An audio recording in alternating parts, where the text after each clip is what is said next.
So, in this episode, we had flying steaks, tacks, bats, tables, trucks, plexiglass menu boards, sheet pans, prep tables. Well, I'm sure there's more. What's up, everybody? Eric here from That's Wrestling. Thanks for tuning in to the AEW Dynamite review show.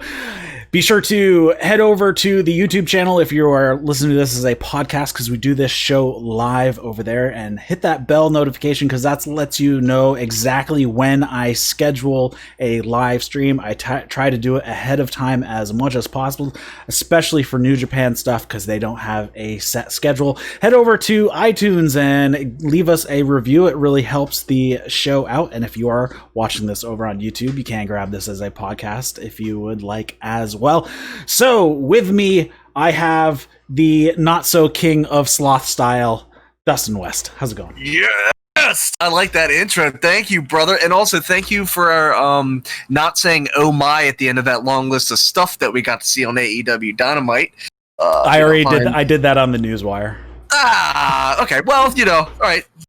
Lightning doesn't strike twice, baby. I was waiting for it and never got it. No, man, it was a great this show was good. It had its ups. It had its downs. I'm doing great. I hope you're doing great as well, Eric. Other than a muddy dog, yeah, I'm doing fine. Yeah, I saw the picture. That's going to be fun to clean up afterwards. Yep. Yeah, you should see the kitchen. It's basically the entire linoleum is just completely covered. No, this was the first AEW Dynamite after Fight for the Fallen. So theoretically, this should be the show that starts to establish some story into All Out, which is September 5th, if I'm not mistaken, of this year. I believe so, yes. All right. What did you think of the show overall? I thought this was probably one of the strongest shows that they've done. Yeah, I thought it was really solid. It was a lot of fun last night, man. All the matches were solid. All the promo segments were solid. I don't have any super major gripes except for one, which we'll get to. But other than that, it was solid. Okay, no, dude, I'm with you right there, brother. Do you want to start and kick this bad boy off? Yeah, so let's get into it. Tony Schiavone is back on commentary, so we're back to our regular Tony JR and Excalibur. He was out last week because his COVID test did not come back in time before the show, so he couldn't be on. We have Cody starting off in the ring. He's being introduced for the open challenge, and out walks in silence Eddie Kingston. He is on the mic, and he's talking about how Cody doesn't know anything about the grind. He grew up around about what do you say? Something legends. Something around former legends or something along those lines. Yeah, it was something like that. He said he grew up around alcoholics and junkies, and Cody couldn't last a day in his shoes, and he doesn't know anything about the grind. He tells Arn to shut the hell up or he's going to gouge his eye out.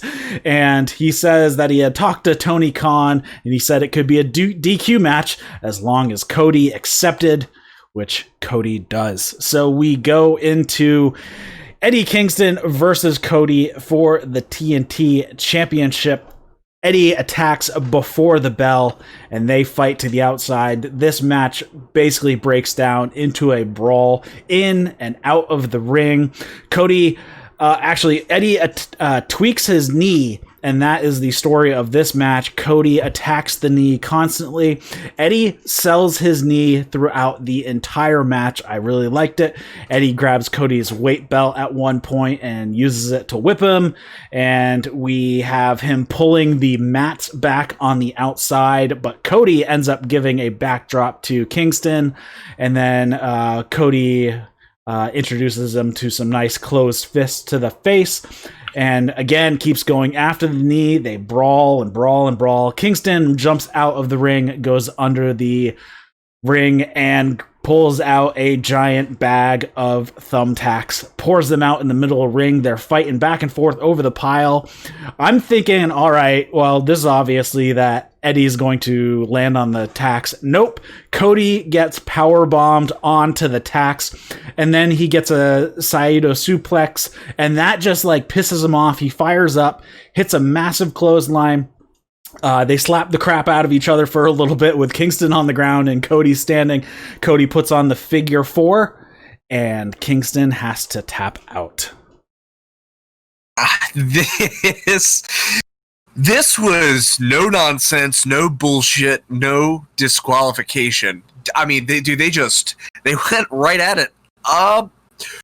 The match I really liked. I thought this was a great, not necessarily addition, but it was a nice, I guess, spotlight or showcase of the Open Challenge to TNT. I thought it was a new approach to it. Yeah, because right now, as of what I've heard so far today, Eddie Kingston has not been signed to a deal. So he's on a per appearance basis at the moment. So we'll see if that changes in the near future. I thought this match was great. It's exactly what it needed to be. It was a complete brawl. And then having Kingston tweak his knee early and have to fight through that the whole time, and then that actually playing into the finish because he did have the figure 4 on him. That I thought was great. And then we have the swerve of thinking, well, Eddie's going into the tacks, and no, right. Cody is all about manning up for these types of things, especially on AEW. He'll do the moonsault off the top of the cage. He'll take all the crazy bumps, and he'll take the headshot with the chair, get cut open, and then he takes the power bomb onto the tacks, and a lot of tacks got him. It was a bigger pile of tacks than normal too. Yeah, I don't think you're overselling how big this thumbtack pile was. So one, Eddie Kingston sold the shit out of that knee. So that was really important, because if you could have me watch a match and really make me look back on it, but is he really hurt? I'm like, no, they would have stopped it if he was. Like, okay, they're going. And then you see the thumbtacks, and I'm thinking, oh, shit. I was like, all right, so how they... I'm with you. I'm like, how are they going to put Eddie in these thumbtacks? Well, Cody cannonballed into those things, and now I've taken professional wrestling bumps, for I am a professional wrestler.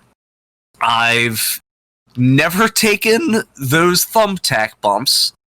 I would, if I was asked, I certainly would. But after watching that, I might rethink, because I've talked to people that have taken those bumps, dude. They hurt just about as bad as they may appear. But also something that I was really, really surprised about, and this is something that we've talked about for weeks, considering that Eddie Kingston called out the enforcer, Arn Anderson, and this became a no disqualification match. Arn Anderson kept his distance. He didn't get involved even a little bit. Yeah, that was another thing I was going to say. Arn Anderson was completely hands off. He did not get involved in this match, other than yelling at Cody and Eddie yelling back at him, telling him to shut his trap or he's going to come beat him up. Yeah, man. I guess they're... I don't know whether it was... I don't know why Arn didn't get involved. I thought this would have been the time to do it, but maybe they are trying to tiptoe themselves away from that and have Cody actually be a face. Who knows? Right. Of course, we've had Cody kind of shading one way or the other, depending on who his opponent is. So I'm guessing they're going to see Kingston as a heel. So he played more of a face role in this, because he didn't really do anything heel-like this match. No. Yeah, Cody got his ass kicked in this. The welts on his back, his chest, those chops were brutal. That bump it was a great match, and AEW again hits its stride with opening the show with a bang. But like I said, this was a great approach to the TNT Open Challenge, which the emphasis on independent wrestlers coming outside of AEW to compete for this championship. And I thought this was executed very, very well. Yeah, I thought this was very strong. All right, next they announce what the card is. We are going to have the Young Bucks versus Butcher and Blade, Falls Count Anywhere. Hangman Page versus number 5 from the Dark Order. Eva Elise versus Diamante.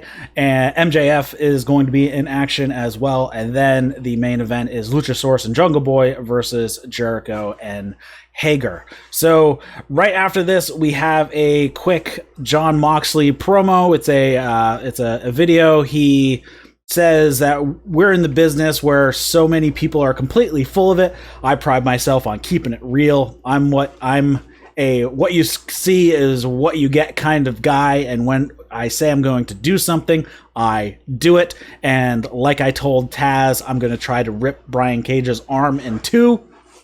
Hats off to you, Taz. You get my vote for Manager of the Year, because when I had your boy's arm locked up tight, I could feel ligaments and tendons snapping and cracking. You know that feeling? I love that feeling.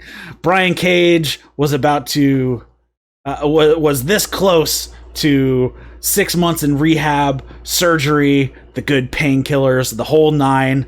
And while I'm disappointed that I didn't get that satisfying sound of Brian Cage's bicep popping like a water balloon, you made the right call. Brian Cage, next time, I ain't gonna let go. I thought that was a badass send-off line too, dude. I loved his expression when he said you could feel ligaments and tendons snapping and cracking. You know that feeling? I love that feeling. Yeah, I just love that delivery because it's very easy to me. Hold on, Eric. Hold on. I love that feeling of tendons and bones crack. Nah, dude, this guy, like that, it's a Jon Moxley promo, so I don't want to see some dork reading it off. And it was one that promo was perfect because it also played into Taz's promo later, which, Taz delivered fine from that. But I really love I love that feeling. And next time, I ain't gonna let go. And it was a badass send off. It was maybe 40 seconds, but that's all Jon Moxley needs to cut a good promo, man. This was great all across the board. I thought this was very good. Yeah, this is the type of stuff that AEW does well. They rarely have a promo segment that goes more than 2-3 minutes at most. Right. They get in and get out. They don't throw in a bunch of crap that means nothing, and they don't drag it out. And I have a dog and cat fight going on in my office right now. Hey, stop. Jesus. So yeah, I mean, they're good about this. They get in and out, especially when you have the wrestlers probably coming up with most of the stuff that they're saying, if not all of it. Then they're not going to dawdle on with nonsense because it wasn't written for them. And if they're going to do it, they're going to get to the point. Yeah, and also, like, it's something so simplistic in that 40-second storytelling, which is like, he easily could have gone in one direction with this promo, and either one could have been fine. But he could have been pissed off and upset that he didn't get to put Brian Cage back on the shelf, considering the lead up and what he put Moxley through and all the trash talk. But I like how he's just kind of like, whoo, you win my Manager of the Year, brother. Like, you made the smart decision. I just like how he kind of plays it off like, yep, that's a good call. Protect your boy. He lives to fight another day, and I walk out AEW champion. It's a 40-second thing, but it just everything about that delivery, I just really loved it a lot. Yeah, it was great. Next up, we have MJF with Wardlow versus Griff Garrison. MJF grabs the mic right away and says, "Look at you, man, all jacked and tanned up, all fired up. I can see you shaking in the knees a little bit. You're a little nervous. Well, you should be, because you're in the ring with a prodigy, but a prodigy with a heart of gold. And that's why I'm going to give you the opportunity to tell the folks at home about Jungle Man." And Griff Garrison's like, that's not my name. My name is Griff Garrison. And MJF mocks what he says. He's like, my name is Griff Garrison. And then he says, "Sorry I got your name wrong, but at least I'm not prancing about pretending to be an Ivy League MVP. Are you kidding me? You look like you couldn't even graduate finger painting class, bud. Ha ha ha ha. No, we're getting off to the wrong foot here. I know this is a big moment for you, Griffy boy. So why don't you tell everyone at home how it feels to share the ring with somebody who is undefeated like me?" Griff Garrison says, "Didn't you lose a tag match at Fyter Fest?" MJF says, "That's a good point," and then clocks Griff with the mic. Basically, this match was completely one-sided, but it went for a very long time. Griff did get some hope spots in once in a while, but MJF continued the beating. He actually grabs the mic near the end of the match, and he wants Griff Garrison to say that he's undefeated. He says, I've never been pinned, I've never been submitted, so say I'm undefeated. And Griff Garrison won't do it the first couple times. MJF stomps on his hand. Eventually he does. And right when he says he's undefeated, he smashes the mic back into MJF's face. He rolls him up for a very close 2 count. MJF is pissed at this point. He hits the heat seeker pile driver and gets the win. Whew. Dude, he's such a dick. Yeah. And I know that's all right, dude. It's like no one can be MJF but MJF. You can't duplicate, you can't replicate, you can't clone. MJF is really good. And what I liked about this also was it was a lot more of not necessarily a look into, but if you just kind of go against that dude's ego a little bit, just that amount of unhinged that he can really get to, yeah, I think down the road that's going to play into the eventual, not demise, but I like seeing that kind of a weakness of just stroking. Like, didn't you lose a tag match? And he got pissed. I thought the Jungle Man line was great. MJF made a lot of schoolyard. That's all it is, right? Is schoolyard insults, kind of. Yeah. Yeah. If anyone that can grab a microphone and make me wish I could just punch him in the face delivering that kind of shit, you did your job good, man. And Griff Garrison did. I mean, he looked pretty great in this match. Now you're pretty good with keeping up to date with Dark. I unfortunately have my hits and misses because of my daughter. Has Griff Garrison been featured on Dark as of late? He has been on 3 episodes. Okay, so he's lost in all of them, but he's been featured more prominently in Being the Elite.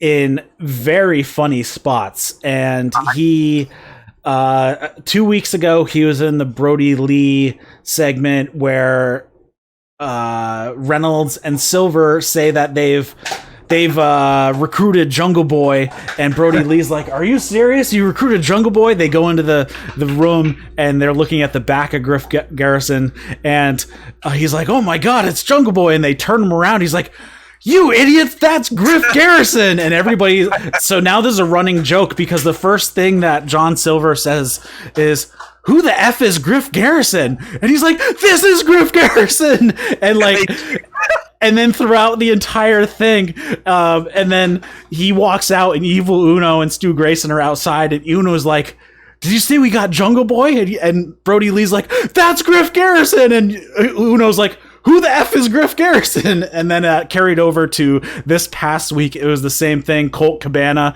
had a run-in with Griff Garrison, and he thought he was Jungle Boy. And after he left, after Griff Garrison actually told him his name was Griff Garrison leaves, and Colt Cabana's like, who the F is Griff Garrison?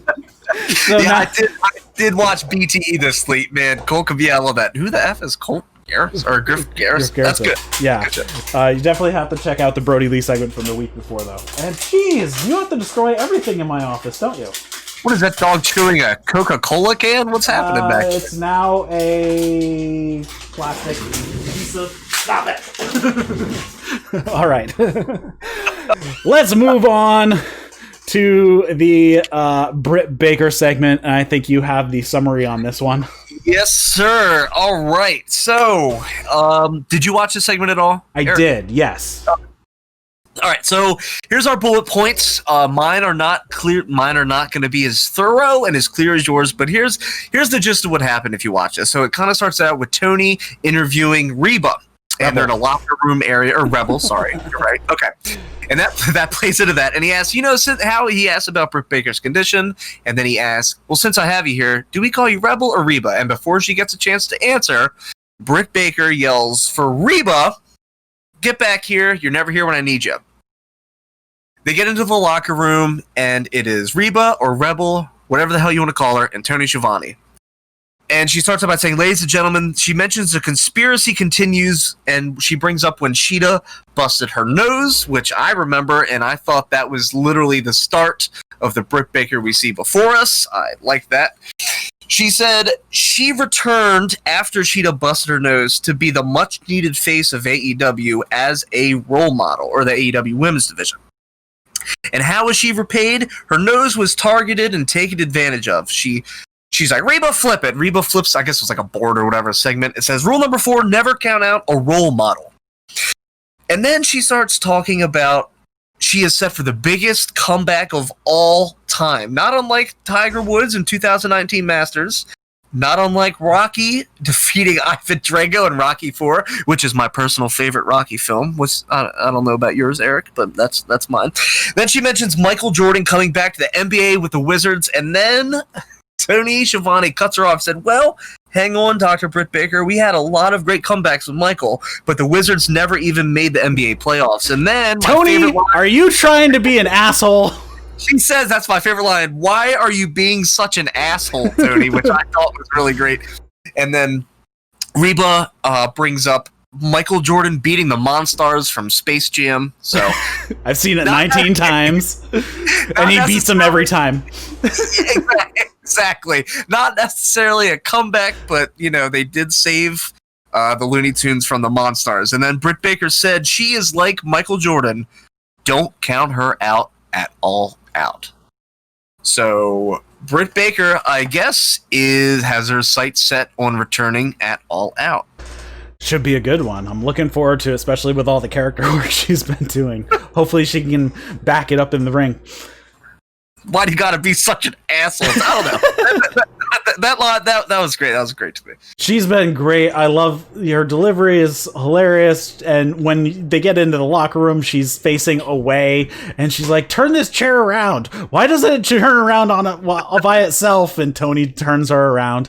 It is very funny. Which I actually like this a lot more. I think this is probably one of the better. Well, not to say the big swole stuff wasn't.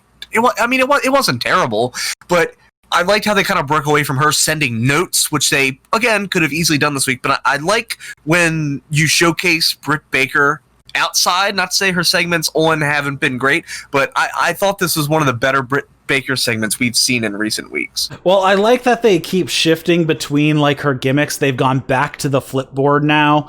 Now we're on rule number 4, even though rule number 1 was like 4 months ago at this point.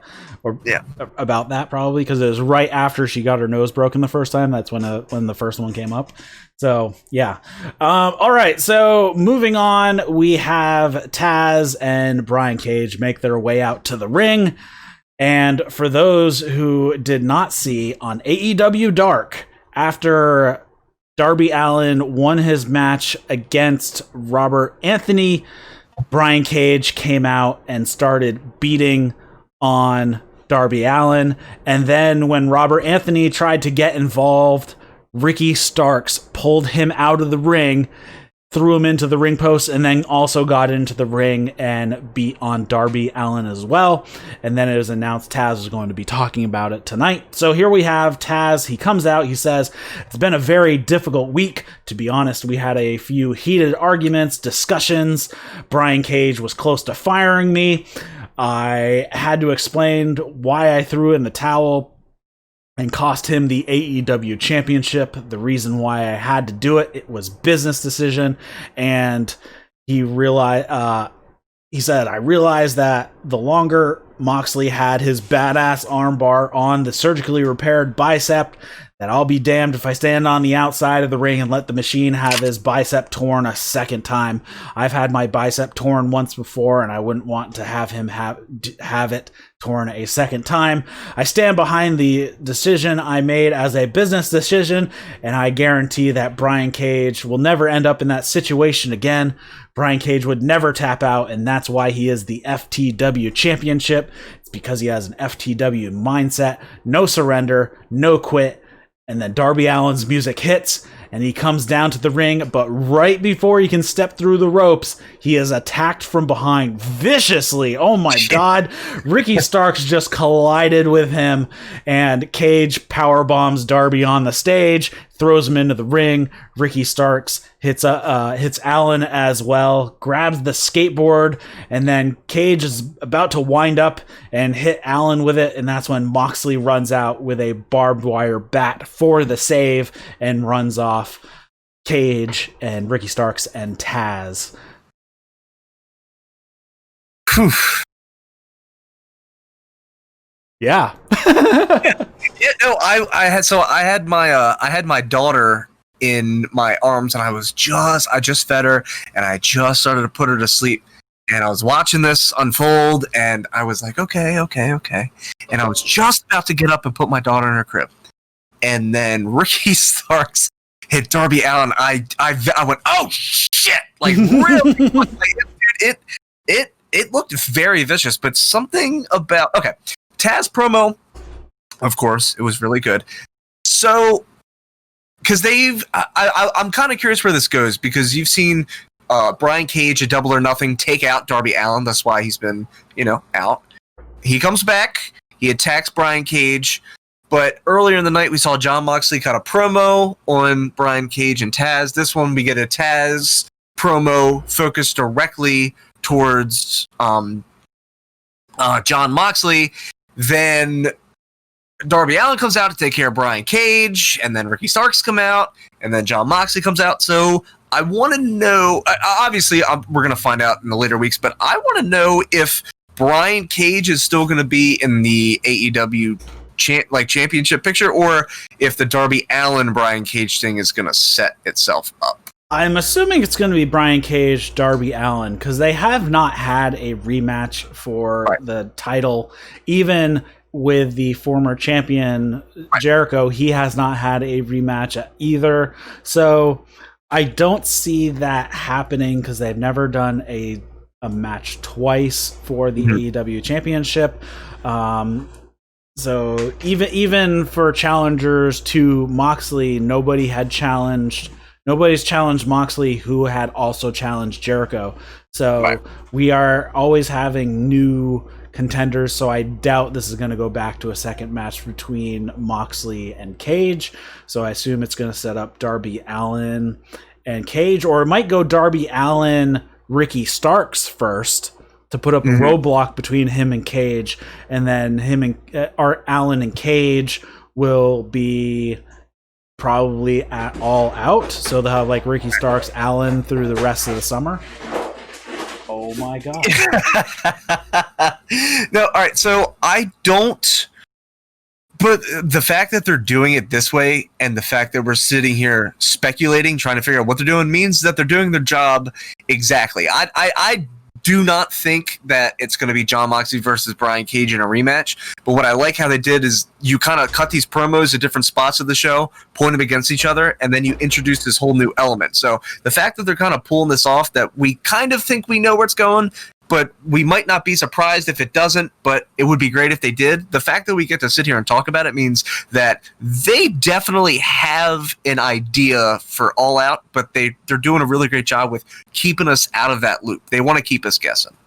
Yeah, and I think another thing to call out here is that Ricky Starks only came in a couple weeks ago, and he had not been signed until after the match with Cody, and you can see right here, like, Tony Khan just, the gears are turning in his head, and by the time Ricky Starks got backstage and was offered a contract, they had something in mind for him already. And Ricky Starks goes from not being signed to being in a program with the AEW champion. Right. In a month. Right. So exactly. He's been with the TNT champion and the AEW world champion in a relatively short period of time. So obviously Tony Khan has a really good idea on how he wants to utilize Ricky Stark. So I can't wait to see what they do with him. Yeah, and now with Taz picking up another person into his little faction here, we might be heading to some sort of faction led by Taz. If we pick up, maybe if we pick up a female talent, he could pick up like Eva Elise or Diamante. That would make sense for him to try to pick up a woman into his faction as well.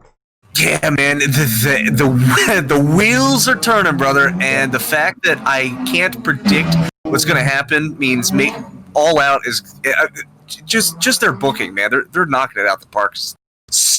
They're still making us guess, so good for them. Yep. Then we have an ad. We are going to get an 8-team women's tag team cup tournament this summer. So this is going to be interesting because it sounds like the teams are going to be, well, obviously kayfabe, put together at random. Right. Because they're calling it the deadly draw. So they're going to be putting 16 women together in 8 teams by random. So it's going to be very interesting how this goes. I'm assuming this is probably just going to be a tournament, not leading to anything specifically. Maybe the winning team gets singles shots at Hikaru Shida's championship. I mean, that would kind of make sense because then you could have, all right, well, I know you guys don't like each other, but here is a carrot for you if you guys make it through the tournament. Yeah, I am absolutely in love with this announcement for many reasons, but one of the reasons why I like it so much is because we've seen in the top 5, well, like Chris Statlander's out, Brit Baker's out, Big Swole's quote unquote suspended. You're getting, and it kind of makes me want, and the women's division, even not just from what you're seeing on television, but with AEW Dark, they have a lot of really, really great female enhancement talent. One of those people that stick out for me right off the bat is Kenzie Page. Yep. So considering that, I don't think the AEW women's division is necessarily in limbo. I think they definitely have big plans for it. I don't think they're necessarily on hold, but I think maybe since we've had a couple complications within the women's division with injuries, I thought this announcement was really great because it gets to showcase a division. It allows you to, I guess, not necessarily hold you over, not till All Out, you know what I mean? But it gives you something else to look forward to and tuning in, and the different spin on the rules. So that way, because you may be in a position where, well, we have more faces and more heels. We're like, oh, well, shit, we can't put this and this together. Like, all right, well, what's a way around it? Oh, the luck of the draw or whatever the hell they're calling it. So I think it's a really smart move, and just to be able to add a different spin to a women's tag team tournament, and you don't quite know what the top it definitely piques my interest. So I thought this was a really, really great and fun announcement. Yeah, I'm curious how they're going to structure this, but again, this is good. You have all these tag team matches that you're going to set up. I'm guessing they're going to do just a regular type of bracket. Type of single elimination bracket. I doubt they're going to do like a round robin because that would be a lot of matches. Yeah. I mean, you could bang 5 of them out on Dark, but here we also get to they also get to set down the rankings for a little bit because these are all going to be tag wins and losses. So usually they won't come into the competitor's record as a singles, so right. They can kind of put it on hold, reevaluate what they're going to do, get Brit Baker back. Obviously, Statlander's going to be out for quite some time. Swole is, kayfabe suspended, and who is the last one who's on the list? Nyla Rose, we already know, and then there's one other person that I'm totally spacing on who it is, but I believe they're a COVID casualty at the moment. But yeah, so we have that. So we'll see how that comes out in the upcoming weeks. Next up, we have Inner Circle is being interviewed by Alex Marvez. Jericho says he doesn't want to hear any dumb questions. I'm going to ask you, Marvez, what color is this jacket? He says, it's orange. Jericho says, what color is it supposed to be? And Marvez giggles a little bit and says, well, it's supposed to be white. It's like, my $7,000 jacket was ruined by Orange Cassidy. And Jericho says he's going to destroy Orange Cassidy's career and embarrass him. But tonight, he's going to embarrass the Jurassic Express because they thought it was so funny that he got doused in orange juice. Well, you know what I find funny? Marco Stunt's mutated bulbous head and Jungle Boy's sideburns right out of a 70s stag film, and Luchasaurus, he isn't even a dinosaur. Sorry, kids.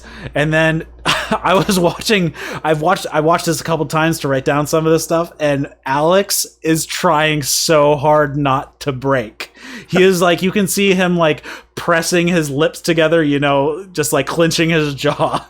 And then he says, but it doesn't matter because tonight we're going to make him extinct. And then he asks Santana, do I still smell like orange juice? And then Santana leans in and sniffs, and he says, yeah. And Jericho yells, damn it! And just walks off. I mean, what do you want, man? What do you want to say, man? It was a funny segment. It's supposed to be funny, dude. It's Inner Circle, man. I'll take him any way I can. And right after Jericho leaves, Jake Hager shoots Santana a look like he's like, oh, why did you say that?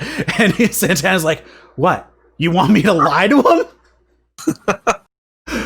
All right, so then the next up, we have a very fun match. We have the Bucks.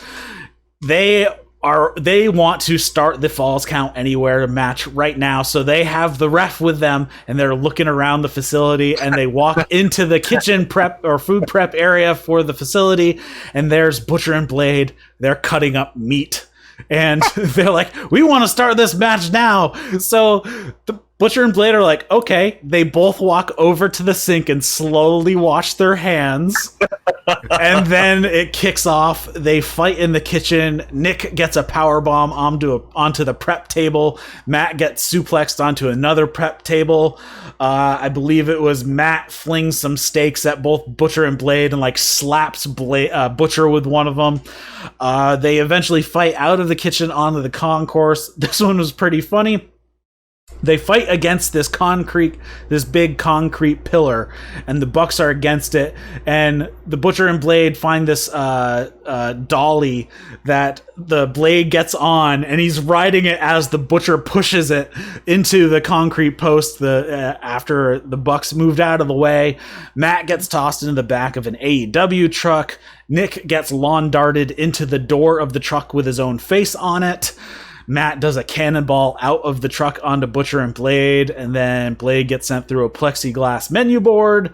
Butcher gets hit with some sheet pans. Nick does a senton onto the Butcher using a sheet pan, and then Blade gets super kicked onto an escalator, and he's just slowly raising up the escalator as they go to commercial. This was like the best placed commercial ever, because then after they come back to commercial, they're in the arena, and it's the Bucks versus just the Butcher, and they hit a sliced bread outside on the mats. And then Blade finally arrives with a chair, hits both of the Bucks. Butcher pulls out a table, sets it up. Matt hits a blockbuster to the floor on the Blade, which was awesome. And then we have Nick setting up a table. And then they go on. And then Blade was supposed to do a dive. And Nick was supposed to move out of the way. And Blade was supposed to crash through the table that had been set up. Blade missed it completely. He crashed and burned ass first right onto the concrete. That looked like it sucked. And I thought, oh man, he's not going to get back into the match after that. But no, he does. He comes back later. Butcher actually cross bodies Matt through the other table. They double team Butcher for a while. And then they get... The Blade comes back in. We have some back and forth. The Butcher and Blade grab tables and set them up by the entrance tunnels. We have a bunch of super kicks from the Young Bucks to turn it around. They hit a BTE trigger on the Blade, which I don't think I've seen in like 2 years. And then they lay him out on a table. Super kick party to Butcher. Lay him out on a table. They both climb opposite entrance tunnels, and they both dive off the top. I believe Matt hit a flying elbow and Nick hit a swanton, and they both pin their respective guys and get the 3 count. Yeah, this match was a lot of fun, wasn't it, dude? It was fun. The only thing was if Blade actually hit the table. Yeah, man. All right, so this match had a lot going on, but again, this is one of the very, very few times that I am going to say this. I kind of like these no DQ matches without the crowd. Now, eventually we're going to get back to it, and it's going to be great. because I miss being in front of a crowd, in front of, I don't know, anywhere from 50 to 250 people. I couldn't even imagine the full arenas that these guys are in. But you're allowed to get away with a lot of stuff. But that blade, okay. So I must have rewatched that a couple times. And by a couple, I mean, I don't know, 12, probably, yeah, at least a dozen times. So, and I'm trying to find any excuse, any reason on how he missed. And I got nothing. He got in the ring perfect. Now, when you see him bounce and it's slightly off, he doesn't look as lined up. But when I say as lined up at that table, I mean he's still standing, but you can still visibly see where you're running. And he jumped, and he didn't even come close. I know this was completely Blade's fault because he was in control the entire time. He didn't hit anyone. It was his his responsibility to dive out of the ring onto the table. That's all he had to do. I don't know if he was focusing on maybe his like steps to make sure he actually gets the distance that he needs, and he miscalculated how far off to the right he really was. But man, I will take going through a table than my ass bouncing off that concrete, dude, because that did look rough, man. And because you still got to think that from the floor up to the top rope, it's probably what, 8-9 feet, and you're jumping over it, and you miss your quote unquote soft landing into the setup table and hit the gate and the concrete. So I want to look for an excuse on why. I don't know. Maybe the light was hitting his eye. I got nothing, dude. But I don't know how you could miss that. Yeah, that would have sucked. It looked bad, but this was my match of the night. Yeah, I believe. This was probably mine as well. I thought it was really fun, but really, there's so many good matches this night that But this, as far as where they landed that commercial with him riding up the escalator, that was like the perfect spot for that. I wrote that one down, dude. That was a perfect mark. Yeah, I thought this was very fun, and there was like no slow points. There weren't any of those points where you have in some of these kind of spot fest matches where you can tell where they're going next. Right. So that was good to see because you didn't know what was coming up. Yeah, they kept it fresh. They kept it fast. They'd set stuff up. They'd come back to it. It was exactly what you'd want in a tag team no DQ match.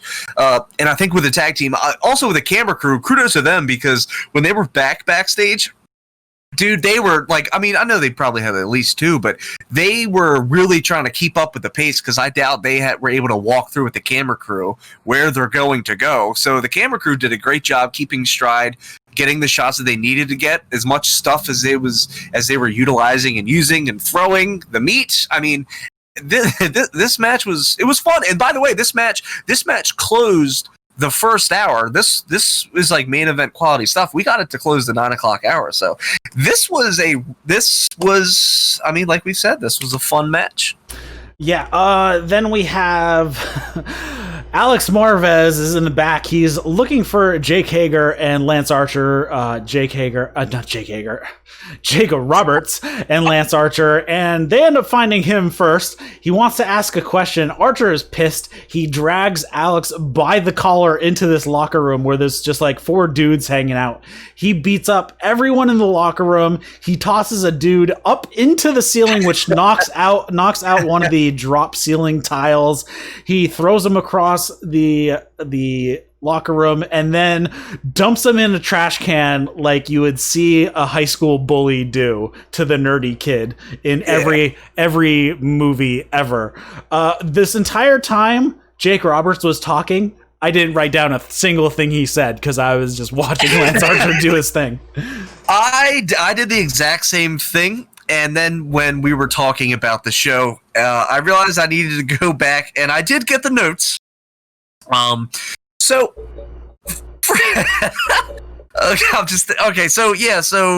Alex Marvez, I was looking for you guys, and he started to say how he didn't see them in Fight for the Fallen, and then Jake went, oh, he has something he wants to say to you, and then that's when Archer grabs Marvez, pulls him into the locker room with 3 enhancement guys. Now, I will always call out enhancement talent because these guys really do take a whipping.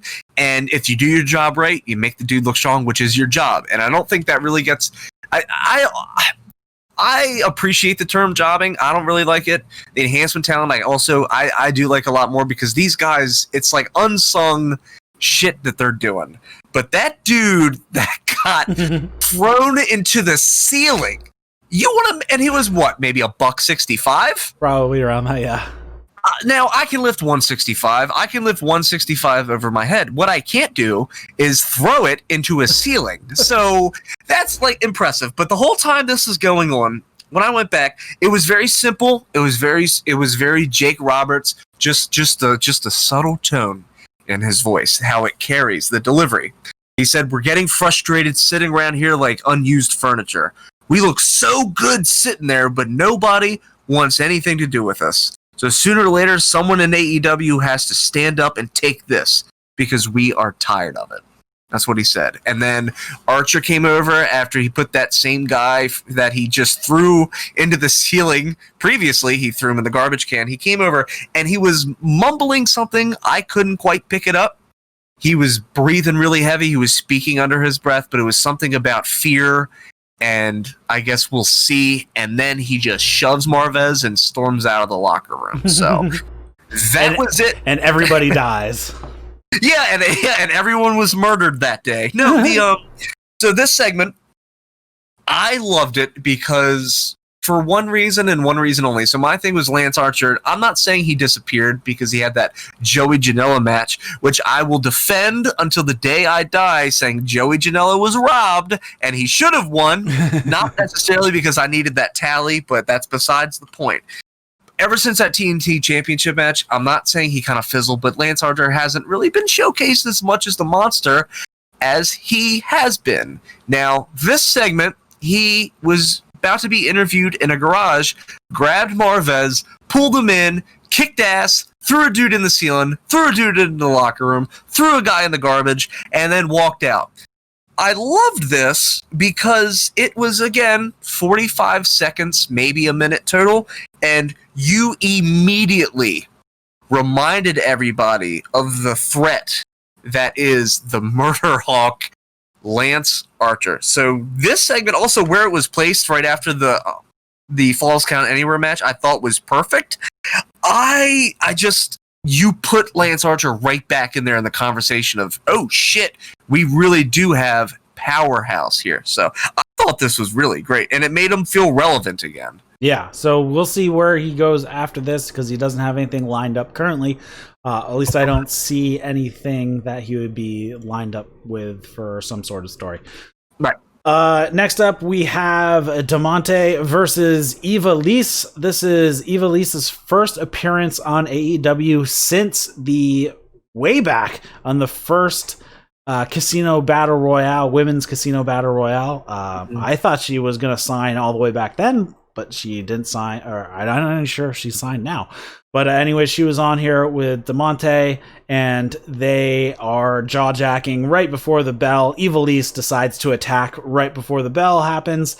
And this is the one complaint that I had about this show, is they put a Big Swole promo inset in the middle of this match. They fake it. They put it in picture by picture, like, oh, well, Big Swole's not here, so while you're watching this match of two women that I know you definitely want to see, let's have Big Swole cut a 35-second promo in the middle of it, and then still call it. I don't know. That was and give her the bigger screen. Exactly. I don't know. The promo was fine. So I'll just go over that real quick because the match I know you want to talk about. I'm gonna get over this promo real quick. Big Swole said, "What pisses me off is that you think you can get away with anything. Actions have consequences, little girl. And in Big Swole's world, I hand out the consequences. And sooner or later, your fragile ass will have to meet me in that ring. And guess what, brittle Brittany? Swole don't mind waiting." That was the promo. Yeah. Now, badass promo. I liked it a lot because it definitely felt real. But come on, putting it in the middle of a match, really? Right? Really? It was only like 30 seconds. They could have put it anywhere. Yeah, before maybe I don't know. Before or after would have been literally better than 2.5 minutes into this match that I was very much looking forward to seeing. Right, you could have easily cut that entire time off of either Adam Page's match with Five or MJF's match with Griff Garrison. Yeah, that was stupid. It's dude. not like they were short for time. They could have easily taken care of it, especially because I believe there was a commercial break in Griff Garrison and MJF anyways, so they could have cut it out right there and skipped ahead in the match whatever they needed to fill it. That was dumb. Yeah, it was kind of weird. Dumb. Anyways, we have Ivelisse and Demonte. I thought this was a good match. It was a little sloppy in areas. I'm guessing both of them have not really worked much in the past 5 months anyways, so a bit of ring rust because they have worked together. They've been tag team partners together in the past. So they know each other pretty well. This match was back and forth. Nobody had control for any length of time. And then they get into this hard-hitting chop battle.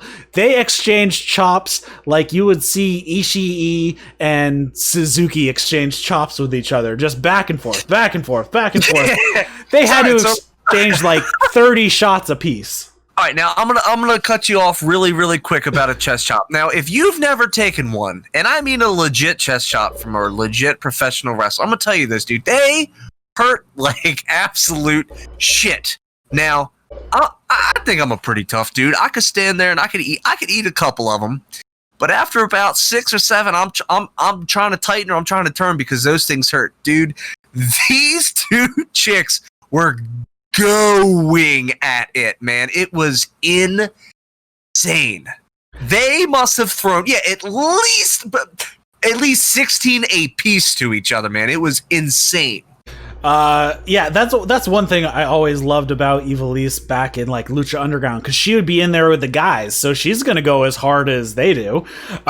So she just continues that type of thing, and her being in Mexico and whatnot, of course she's gonna do that type of style. And anyways, they move on. They hit solid slaps to each other's faces. They probably exchanged at least 3 or 4 apiece there. This match was super aggressive from both of them. It was really, really fast-paced. And then in the end, I think Ivelisse's cockiness kind of caught up to her. She gets pinned with a roll-up, and she is completely caught off guard with that happening. What did you think of the finish? I thought it was the way to go. It keeps Ivelisse strong, but it elevates Diamante immediately. Yeah, walking into this, I wasn't sure who was going to win. It was definitely more of a brawl than a match. And the finish kind of solidifies, you could have had it, but you didn't quite capitalize. And you got cocky, and Diamante was just one step ahead of her on that one. So I loved this match from start to finish, dude. I thought this was bad ass. If it wasn't for the Falls Count Anywhere match, this may have been my favorite match of the night, dude, because this was a tough women's match. Yeah, and this is what I want to see in a women's division. Yeah, and when you have a match like this, well, you add something that you and I have been praising over and over. You add another level of toughness to the AEW women's division, and what's good for the division is good for everybody, man. This was great. Yeah, I don't know the status of these two, if they're both signed to regular contracts or just appearance by appearance, but I really hope both of them stay in AEW, because this is the type of additions we need into the division. Yeah. Next up, we had Adam Hangman Page versus Five from the Dark Order, and Page's lower's third says, gonna see how this white wrist tape works out. Does he usually wear different color? I think he wears black, doesn't he? Yeah. I that's what I was thinking. I think he normally wore black. Funny enough, not only did he have the bandana mask on when he pulled that down, he had another mask on under it, which was really funny. Call back to him being like a hypochondriac kind of little bit. Then we have Paige is in control at the beginning of this match, and then right before a commercial break, a bunch of the other Dark Order guys come out. So Five was out there by himself to begin with, but then Evil Uno, Stu Grayson, Silvers, Reynolds, and 10 all come out and stand up on the stage. And didn't 10 had surgery, right? And that's why he Yes. hasn't been wrestling? Okay. I'm guessing that was hidden underneath the robe he was wearing. He must have some patch or something. When that happens, 5 starts to actually turn things around because he wants to do good in front of his fellow Dark Order brethren. They have a bit more of a back and forth until Hangman hits this rolling elbow and then hits a last ride powerbomb and picks up the pin. Yeah, so I mean the match was what it was, right? I mean, it was a little short of a squash, but yeah. Okay. So this match, I thought, well, I mean, okay, so the match, I mean, the match is fine, but would you like to talk about what happened after this match? And yeah, because that's kind of the important part here. So the match happened, and then I think really the important part here is after the match is over, Brody Lee and Colt Cabana come out because they weren't out there yet. Brody Lee makes his way into the ring, and he has Colt Cabana stand up there in the middle next to Evil Uno. And he says, Mr. Page, I've been nothing but impressed with you. I was impressed by this match. I was impressed by your rise to stardom, but what I'm not impressed about is your lack of friends, your lack of tag partner being out here when you're clearly in immediate danger. And then he says, don't worry, I'm not out here to hit you. That's not why I'm here. I'm here to ask you, I'm here to offer you that the Dark Order can protect you. We promise to never leave you alone, not in the ring, not in the bar. We will never leave you alone. So that's what we're here to offer. And he hands the mic over to Paige, and Paige says, I appreciate the compliments and I appreciate the offer of friendship, but to be honest with you, I don't think I'm ready to be, or it says, I'm not sure I'm ready to join a cult right now. And then Brody Lee grabs the mic and says, Cowboy, if I may call you that, you just made your bed and I hope you enjoy your sleep in it. And then Colt Cabana and Brody Lee leave. So Brody Lee leaves and takes Colt with him, kind of shielding Colt from what's about to happen. Then the Dark Order descend on the ring and they surround Paige and they have a bit of a standoff. Paige strikes first, and that's when the Dark Order swarms and attacks. And then FTR run out to make the save, and as the Dark Order is running off, Kenny Omega late joins the party, and he is there, just kind of holding back Paige a little bit, like checking on him, see if he's okay. And then Paige shakes hands with, I believe it was Dax, and then Cash gives him a beer. He's like, oh shit, a beer? Thanks. And he's like, thanks for the save, guys. And Kenny seems a little conflicted, but he seems okay at this point. He's not like freaking out or anything. He's like, okay, just kind of standing there in the middle. And that was the segment. Yeah, so I'm gonna say something that's it's douchey for sure, but it is what it is. Eric, I saw this coming from a mile away. Did you? That FTR was going to come out for the save? Yes. Yeah. Okay. Good. Okay, so I don't feel like such a douchebag saying that out loud. Yeah, so to paint the imagery, again, if you're using this as a review to get caught up on AEW Dynamite because you don't have the 2 hours to watch it, the Brody Lee shielding Colt Cabana and grabbing him and walking him to the back reminded me a lot of Avengers Infinity War when Thanos turned child Gamora, away from them shooting the shit out of her entire planet, or half, sorry, if you've seen Avengers. It was protecting, and the fact that you still see Colt out there and he's not... they're still playing off like, oh yes, he's unaware, but for some reason Brody Lee still shielding Colt Cabana, it still has me really interested, because at this point you think like, I mean, some word's gotta gotten back to Colt, right? Right? Like, something? Seen it replay, you know? Yeah, literally anything. I mean, he's very active on social media. You think he would have seen it, but for the sake of this, I loved it. So the match was what it was supposed to be. The match was the catapult, and the stone is the storyline. What we got was the continued story of Paige and FTR, Paige and Omega, the Dark Order and Colt, and he's found a way to interwind 3 different things happening all at once at the same time. So I thought this was very well executed. And also, can we just, again, because I'm going to bring it up because I'm only 5'9" tall, but can we just talk about how massive Brody Lee is? Guy's huge. Dude, like, my God, like, he came out, I was like, holy shit, he's a monster. And then just like, Cole Cabana's no spring chicken either, man. But this segment was exactly what I needed to be. It drove, I guess, another wedge into maybe eventually breaking up Hangman and Omega. FTR coming out for the save. They're cracking beer. Here you go, brother. I mean, what more could you ask for? How could you possibly make this segment better? Yeah, I think they continue the slow burn with Kenny and Hangman. That has been the slow burn for the past year at this point, almost. So, yeah, I mean, we'll continue to see how it goes. And, you know, everyone's like, okay, is Hangman going to turn on Kenny? Is Kenny going to turn on Hangman? Is the Elite going to turn on Hangman? Is Hangman going to turn on the Elite? No idea how this is going to end up in the end.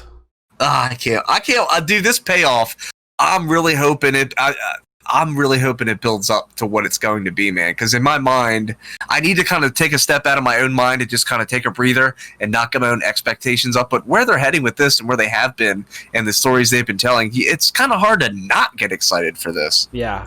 I'm hoping it's either Kenny turns on Hangman or the Elite all turn heel and turn on Hangman. I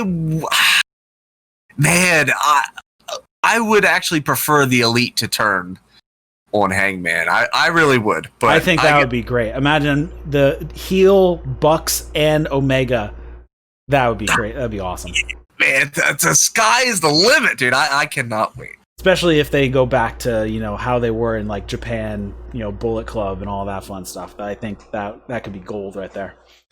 They can do anything they want right now, dude. And how they've been telling the story, it's going to be perfect because you're not going to see it coming. Yeah.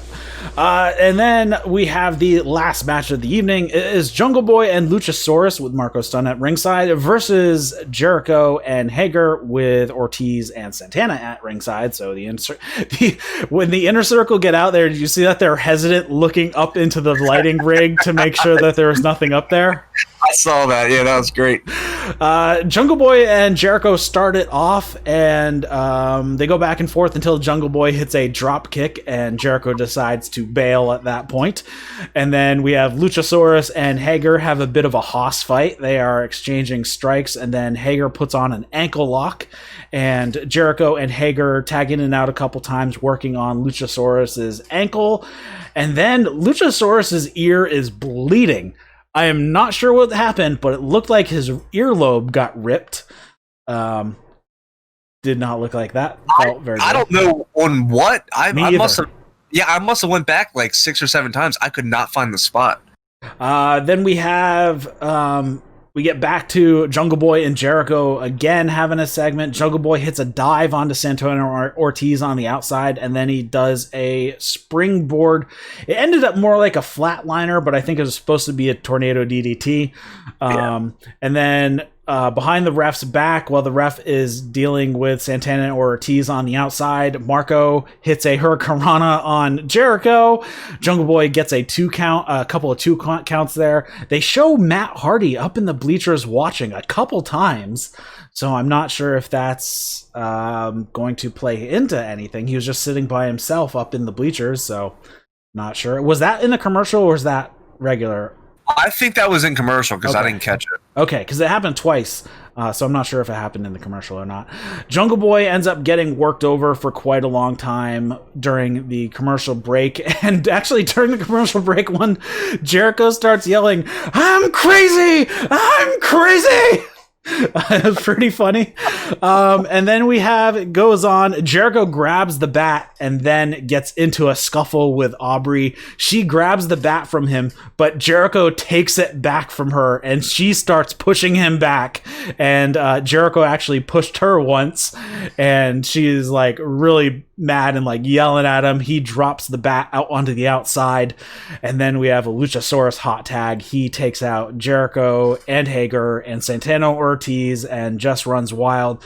But eventually Serpentico jumps up onto the ring apron with the bat that had been dropped to the outside, hits Luchasaurus in the back of the head. Jericho gives Luchasaurus a code breaker and picks up the pin. They're all like, what the hell is going on?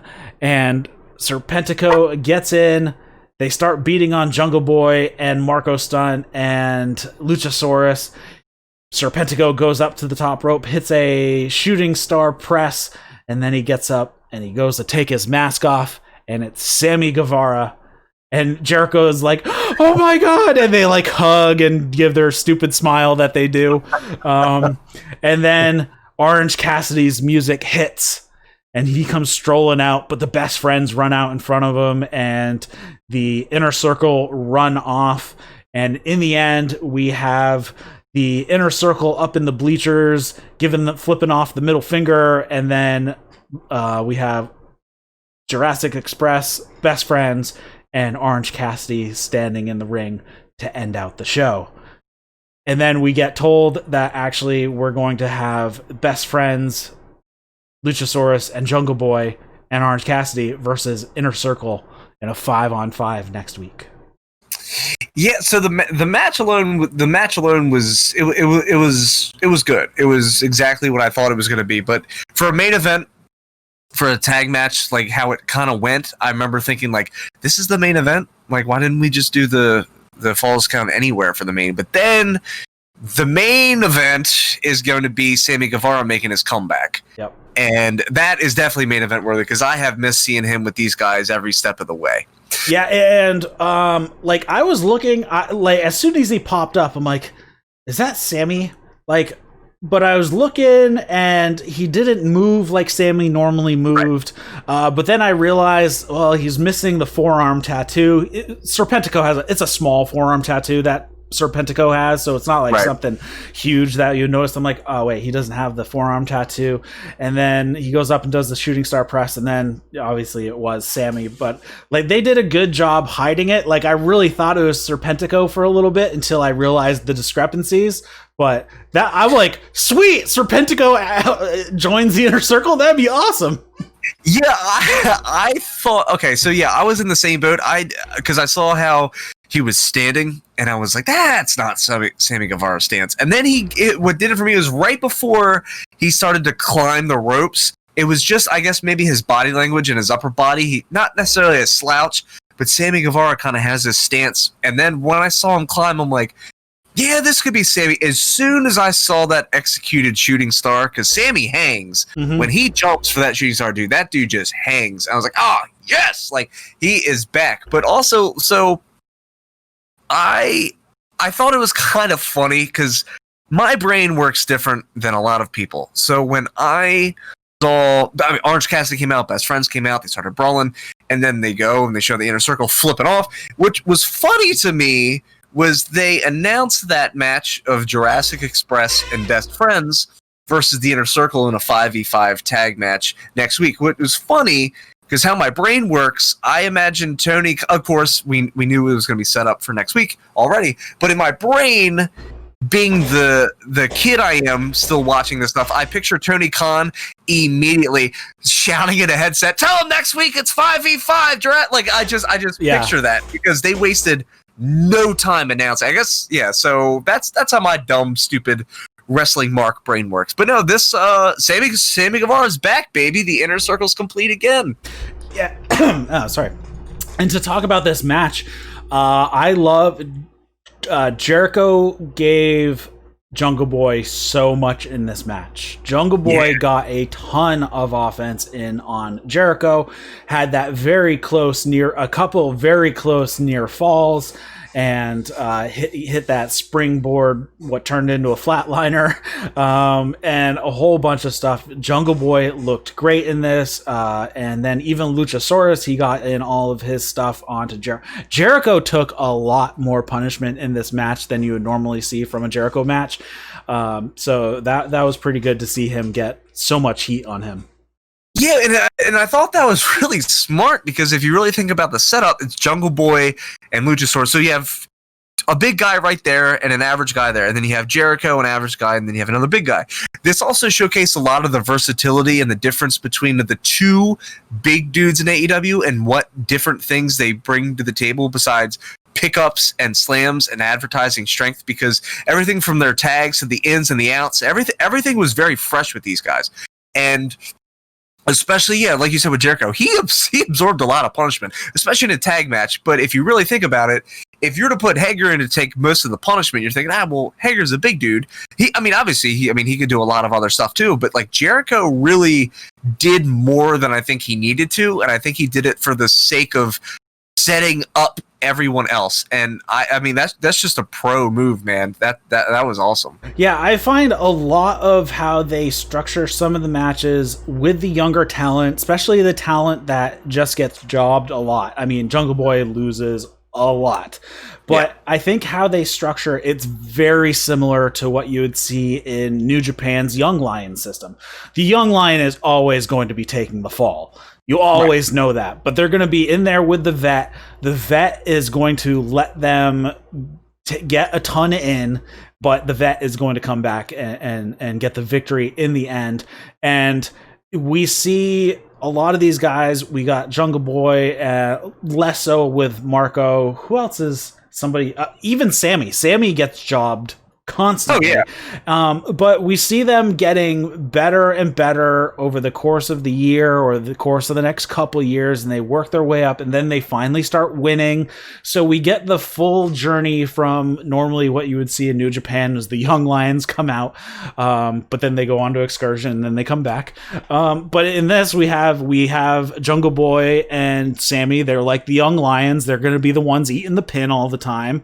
But in the next year or two, they're going to start winning some matches, especially against other lower card guys. Like, Sammy and Jungle Boy are going to have a match against each other at some point, I'm guessing. So we're going to have, somebody's going to come out on top there, and then they're going to move their way up the card over the next few years. And I think that's the best way to kind of tell these stories and have somebody who can take the pin because they're young and they're going to be continuing on up and not hurt anybody who's higher up on the card, especially when you have these multi-man matches to push stories along and save up a lot of these singles matches, which is a very New Japan way of booking as well.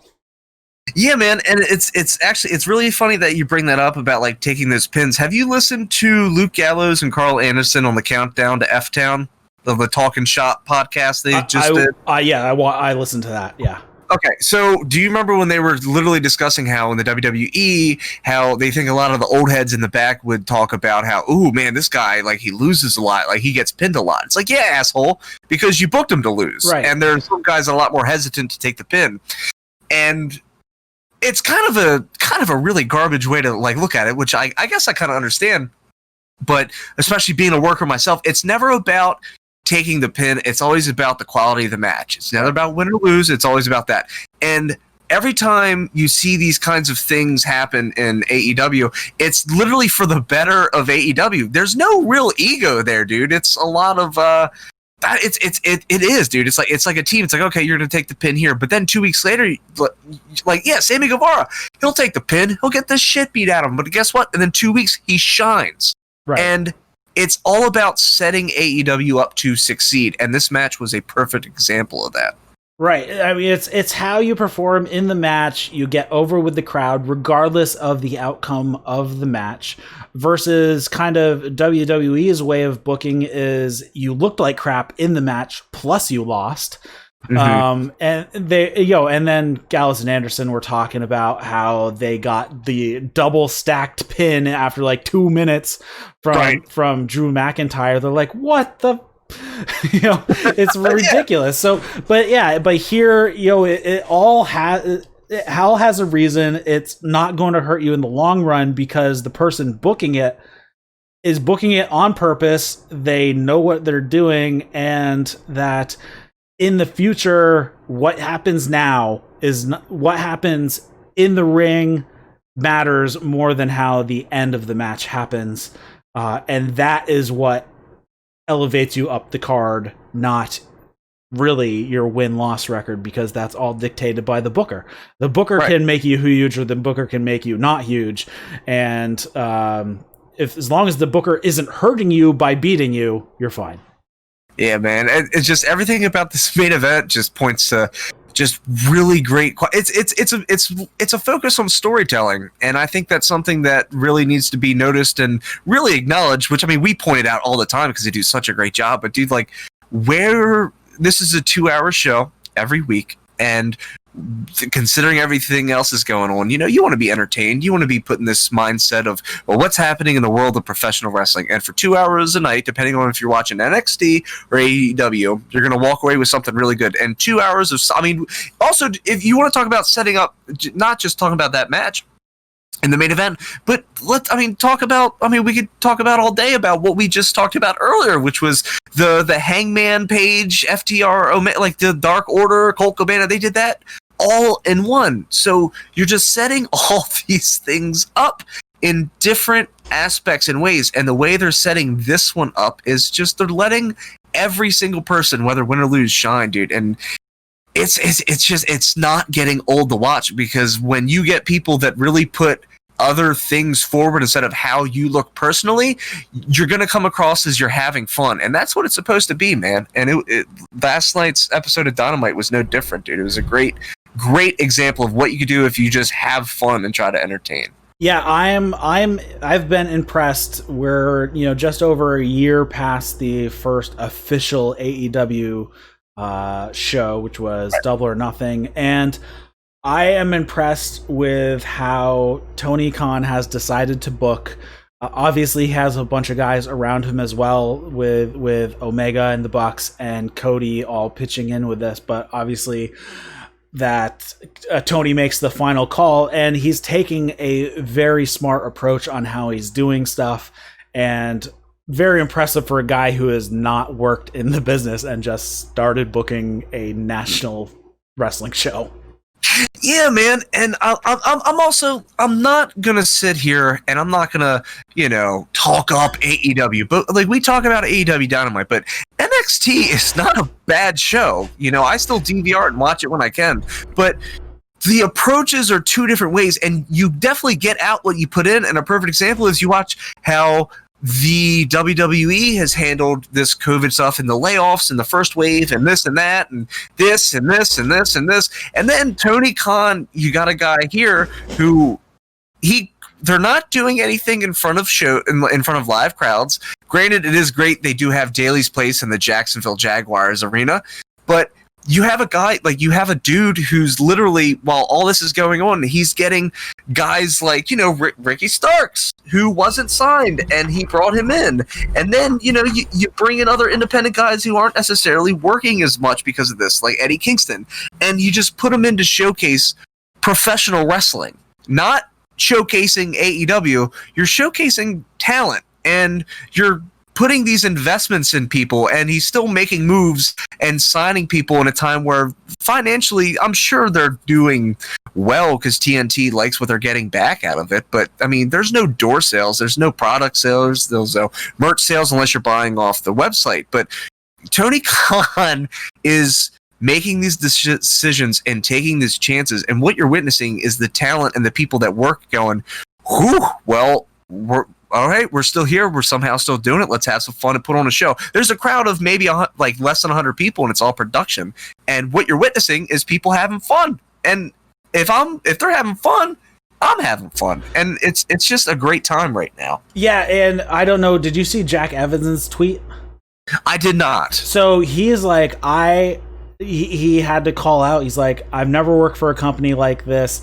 I have been stuck at home for the past 4 months. Not only have I not been fired, I have been paid this entire time while I've been off and have not been able to work, even though, I haven't been wrestling matches. So that's just one different thing where you look at AEW versus WWE. Same New Japan. New Japan executives took pay cuts so they could continue to pay all of the wrestlers their full salaries during this thing as well. So neither of those promotions cut talent or pay to any of the wrestlers, even if they couldn't work. And that, I think that goes a long way.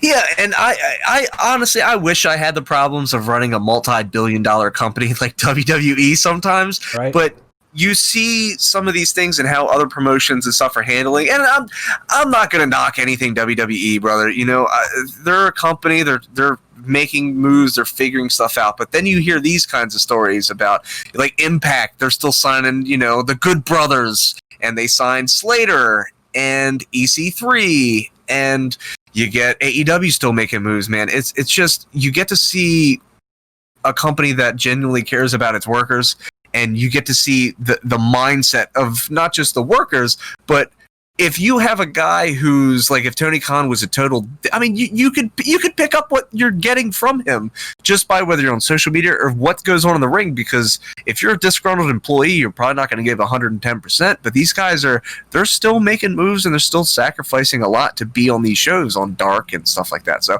it's just really, really good to see, considering where we are right now, not just in the world of professional wrestling, but with uncertain times, I guess, as a lot of your local leaders like to say it. But man, it was a really just fun episode of Dynamite that last night, dude. It was just a lot of fun. Yeah, and the numbers actually played out here. We had the highest number average viewers for AEW since March 18th, with 845,000 viewers, which is the highest number since March 18th.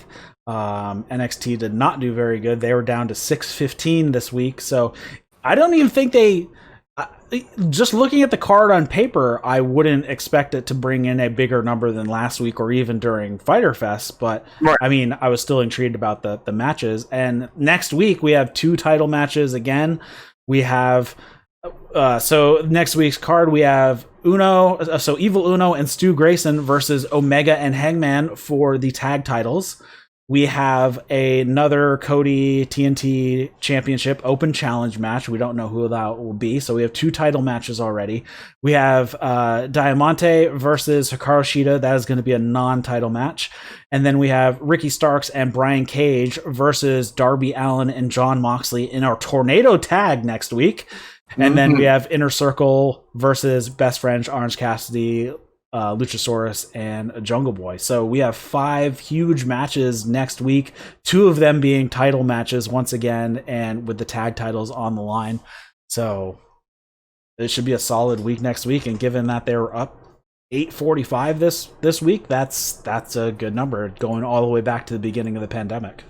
Hell yeah, I'll take 845,000 viewers on a time we can't even have people come in and watch. So people are watching, man. It's great. Next week will be very interesting because we have real sports to contend with next week. We have NBA starting up, so I believe that's going to be next Wednesday is going to be first week against that. We've already had competition with UFC, NASCAR, UFC, and NASCAR on the same night, and now we're going to have NBA thrown in there as well. I'm not sure what type of overlap we have of wrestling versus NBA, so we'll see how it plays out next week. So, do you got anything else to talk about this week?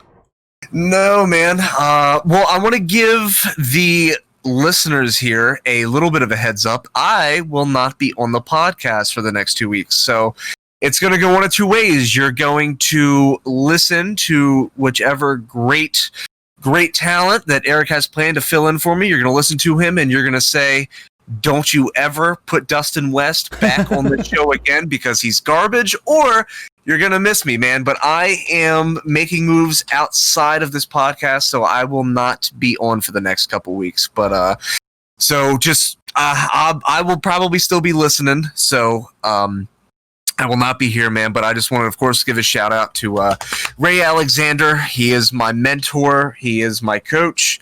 And shout out facebook.com/Pro Warrior Alliance, brother. So I appreciate everything you've done for me to get me to this point, man. And support local wrestling, man. It's very important. If you have a show in your hometown, man, get out and watch. Go see it. All right, so thanks a lot for watching or listening, everybody. If you're listening as a podcast, head over to the YouTube channel. Link is in the show notes. We do this show live, so you can come hang out with us. Also, I do a Newswire videos, basically 5 to 10 minute episodes, just covering any news that happens to pop up for AEW and New Japan. Share this stuff around. Head over to iTunes, give us a review. There's also a Discord you can come hang out with. Mailbag, send questions, comments, feedback, especially if you disagree with anything we say. We love to talk about that stuff. Eric at that'swrestling.com. And if you're interested in doing some New Japan co-hosting, shoot me an email, Eric at that'swrestling.com. So I'm Eric LaRoche for Dustin West. Thanks for watching. That's Wrestling. See you later, guys.